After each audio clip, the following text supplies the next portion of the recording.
Bienvenidos a Ruta ADN 40, uno de los grupos sociales más activos, pero también más desencantados del contexto social y político de nuestro país, ha sido y es el de los jóvenes. No hay duda de que estos grupos, si bien han vivido lejanos de la política, son actores centrales de los cambios que está viviendo nuestro país.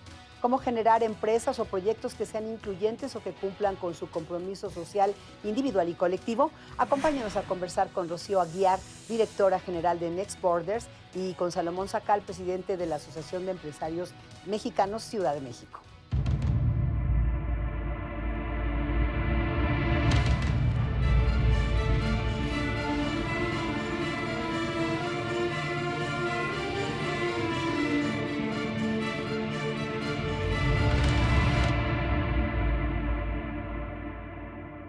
Bueno, pues estamos viviendo tiempos de cambio, empezando un nuevo año, pero también tiempos de cambio en la economía, en la política, en la sociedad. Y creo que hoy más que nunca en este contexto, siempre hay que hacerlo, pero qué mejor que el inicio de año para hablar de dos temas muy importantes: liderazgo y, bueno, cómo ser emprendedores. Esto que se habla muchísimo a lo largo de los meses. Quiero preguntarle a Rocío. Rocío, ¿qué es ser líder? ¿Cómo se define un líder? Bueno, antes que todo, Estela, qué gusto estar aquí. Y yo pienso que el tema primordial de líder que no podemos olvidar es un tema de si realmente tienes seguidores. Por definición, necesitamos que un líder se autodefine si tiene seguidores. Ahora, ahí podemos entrar a temas amplísimos que depende que es cuál es la causa de tu liderazgo y cuáles son los valores que promueves con ese liderazgo. Se ha cuestionado mucho, Salomón, si teníamos o no liderazgos en México. ¿Los tenemos hoy en el país? Definitivamente los tenemos, y Estela, quiero agradecerte la invitación. Yo creo que un líder es alguien que es capaz de identificar esos potenciales, desarrollarlos y organizarlos en torno a un fin común. Entonces, definitivamente existe. Sí hay. A ver, hablemos también de mucha gente empieza con propósitos de año nuevo y quiero ser un emprendedor. ¿De qué va el emprendimiento y cómo se puede ser emprendedor? Creo que la palabra nos puede desprender múltiples cantidades de significados. Desde algo muy básico, cuando empieza un emprendimiento muy personal, como dices, ¿no? El decir, voy a tomar esta acción por este propósito, y empiezas, ahí estás emprendiendo una acción, pero desde el lado individual. Ahora, lo que está hoy en día de moda es emprender para crear empresa, para crear negocio. Y lo vemos en toda Latinoamérica, en Europa, en el norte del continente, por todos lados emprendimiento, que hoy en día la moda es queremos justo formar algo, y hay algunos que ya se meten en temas de creatividad, otros se meten en temas de innovación, otros en temas de tecnología. Y de ahí podemos también surgir al tema que ya es cuando eres un empresario o una empresaria, que no te no dejas de ser un emprendedor, pero ya tienes una empresa formada, constituida, operando con productos y servicios que se venden. A ver, Salvo, nos dice Rocío que emprender es crear empresa o hacer negocio. ¿Nada más o es crear proyectos, incluso sociales o comunitarios? ¿Qué implica la palabra emprender? Por supuesto, emprender es alguien que se atreve. Okay. En eso yo lo centraría la definición. Okay. ¿No? Decía Peter Thiel que la diferencia entre 0 y 1 es infinito. La diferencia entre, tengo una idea, me gustaría hacer tal cosa y hice tal cosa, es infinita. Ya después del 1 al 2, del 2 al 10,000 ya son números finitos y solo podrían fluir los proyectos. Pero yo creo que lo que distingue un emprendedor de un no emprendedor es eso, que pasó del 0, del tengo una idea, al 1. Lo realicé, chico o grande.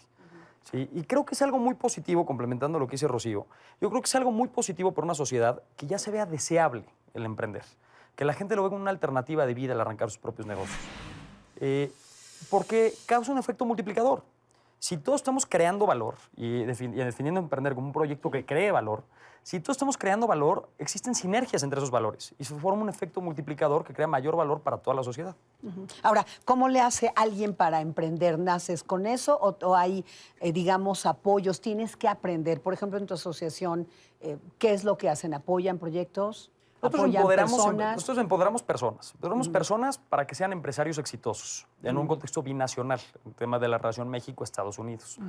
Pero realmente yo creo que no hay una fórmula particular para emprender. La realidad es de que podemos tener casos de éxitos en N número de contextos distintos. Lo que sí es una constante es el aprender de las experiencias de los demás. ¿no? Que no seamos una isla aislada. ¿No? Si podemos aprender de las experiencias que tienen otros, pues podemos cortar cierta curva de aprendizaje. Y ese es el propósito de la Asociación de Empresarios Mexicanos. ¿Crear redes también? Crear redes, de por apoyo. supuesto. José, de estas acepciones o significados del emprendimiento, ¿estamos en México en la acepción correcta o está equivocada? ¿Cómo se desarrolla en otros países? Me parece que nos falta y que tecnología es una base muy importante. Todo este tema de la cuarta revolución industrial, que la economía va a cambiar, tenemos que juntar estos dos conceptos. Y ya hay intenciones, ya hay ciertas iniciativas, creo que nos falta madurar un poco. ¿Qué nos falta para eso, Salomón? ¿O si nos, Yo nos creo que está esa es la faltando? pregunta clave, definitivamente. Y lo que nos falta se puede reducir a un entorno propicio para los negocios. Porque la realidad es de que un emprendedor se desenvuelve en un entorno que es adverso al emprendimiento, particularmente en México. Y me explico por qué. Y en una nota un poco menos optimista, en México existen muchas barreras de entrada artificiales a la hora de hacer negocios. Y eso inhibe el emprendimiento e inhibe el crecimiento de aquellas empresas que sí logran establecerse. La realidad es de que, como mencionamos antes, se ve deseable el emprender. Y si algo está bien es de que existen muchas herramientas para capacitar a las personas a emprender. Entonces tienes, por usar una vieja analogía, tienes un grupo de pescadores que sabe pescar, ¿no? Porque siempre se dice, no les des el pescado, que ellos quieren pescar, simplemente enséñales. Entonces tenemos una generación que viene con los conocimientos de pesca y sin embargo no hay peces en el lago. Y si no hay peces en el agua, por más conocimientos que se tengan, difícilmente va a poder prosperar una empresa. Entonces requerimos de ese entorno propicio para los negocios. ¿Y quién crea ese entorno? ¿De quién es responsabilidad? ¿De la sociedad en general? ¿De los gobiernos? ¿De los propios emprendedores? ¿Qué es lo que hace falta para poder lograrlo? Es una responsabilidad que tenemos todos. Colectiva. Es una responsabilidad colectiva. Definitivamente existen actores que tienen mayor influencia en construir este entorno que otros, pero es un imperativo, yo creo, moral inclusive, el garantizar y propiciar este entorno. Porque nada eleva más la calidad de vida de una sociedad que este tipo de cosas, que la inclusión en estructuras tanto económicas como políticas también tiene que ver el tema, ¿no? Y son las estructuras que establecemos como sociedad las que condicionan la dinámica en la que nos desenvolvemos todos. Y si podemos tener esas estructuras correctas, esas instituciones, creo que podemos alcanzar pues, el sueño del país que queremos. Sí, Rocío. Sí, definitivamente coincido con Salomón. Creo que es un tema, la primera pregunta a hacernos es, ¿en dónde está mi responsabilidad en este tema? Porque cuando caemos en decir quién es el responsable y nos surge una respuesta, entonces todos empiezan a echarse la bolita a la otra persona, ¿no? Entonces el sector político se pregunta quién es el responsable, pueden decir que el público que el privado, luego la sociedad civil, luego la academia y ahí estamos. Entonces creo que efectivamente, decíamos antes, se necesita un caldo de cultivo, usando el tema de cómo se generó la vida hace mucho tiempo, ¿no? Se necesita un entorno propicio, fértil, para que eso surja y todos tenemos un papel en eso. Ambos son notables emprendedores y líderes. Danos, por ejemplo, tu caso en específico, cómo llegaste a este estatus y cómo además estás promoviendo justamente el emprendimiento y quizá con tu propio caso. Gracias. Bueno, creo que la verdad nací y crecí en un entorno donde el hecho de crear empresa estaba en el diálogo diario y en la educación que recibí desde pequeña. Vengo de un abuelo y una bisabuela que saca adelante a toda su familia, a ella sola, poniendo un negocio, un abuelo que también se enfrentan de mucha adversidad y logra poner un grupo empresarial. Mis padres forman parte de ese grupo y crean otra empresa, entonces desde muy pequeña era lo que siempre se decía, ¿no? ¿Qué vas a hacer de grande? Y es empresaria. Y quizá no sabes ni cuál va a ser tu empresa, pero ya sabes que empresaria. Y de ahí han habido muchos recursos en mi vida que me han ayudado a el día de hoy estar creando empresa y valor para nuestro entorno. Recursos, creo yo, que uno nace con ellos, habilidades, recursos de las personas que te rodean y recursos también de organizaciones, proyectos y asociaciones que desde muy pequeña me han acompañado en la formación. ¿Ustedes han tenido algún apoyo de algunas organizaciones de sociedad civil, fundaciones, etcétera? O sea, por ejemplo, en tu caso, Por supuesto, Salomón. somos la suma de los entornos en los que nos desenvolvemos. Eso me encantó lo que dijo Rocío. Y es verdad, las oportunidades se multiplican a la hora de tomarlas, escribía Sun Tzu. Entonces, todo tiene un efecto multiplicador. Existen N número de organizaciones, entre ellas destaca Oquivernos, ¿no? El grupo de liderazgo de Grupo Salinas, Por el o cual la Asociación nos Empresarial, conocimos. por el cual Exacto. nos conocemos Rocío y yo, así es, por eso le estaremos siempre Sí. agradecidos.